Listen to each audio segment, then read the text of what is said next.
कावड़ हराम है। जैसी कावड़ आए तैसी अवां वटि शैतान नो पंहिंजो दोस्त कावड़ खत्म थींदी शैतान पंहिंजो टुवाल पुले ते रखी रवानो थींदो। जैसी तव्हां में कावड़ आहे तॾहिं शैतान पंहिंजा हंध बिस्तर सां गॾु तव्हां सां गॾु मौजूदु हूंदो। वो पंहिंजे सभिनी उन असबाब सां गॾु हूंदो। कावड़ तव्हांजी ख़त्म थींदी शैतान जो टुवाल खुले थो। कंप्लीट इंसान जो इंसान तो सब पर कंप्लीट लाल शहबाज करमदर कंप्लीट इंसान बाबा साईं आमदनी कंप्लीट इंसान मजा लाए के कॾहिं कंहिंजे लाइ गुथो अल्फाज़ ॻाल्हायो हुजे कंहिंखे को छो छॾियो हुजे इज़त हद खां मथे आजिज़ी पंहिंजो पाण खे तमामु हेणो इहो ई रुहानियत आहे तसव्वुफ़ आहे।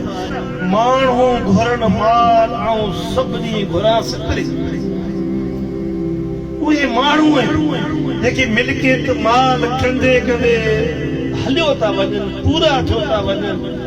उहो पंहिंजी उमिरि हुनजी पूरी थी वञे हुनजो औलाद बि न फरमा थियो थो वञे सभु छॾियो था वञनि केर बि हुनजो कोन थो अचे पर हुनखे हिकिड़ी ॻाल्हि अंदर में वेही रही आहे अञा घणो तूं 50-60 साल तुंहिंजी एज तूं छा हासिल कंदे तूं अलाह खां सुठो रोज़गार घुर अलाह साईं तोखे ॾींदो अलाह हम अकफिनी भलारे घर में क़दरी फज़ल अमर सवा अलाह साईं खां रोज़ी घुर अलाह साईं तोखे रोज़ी अता कंदो।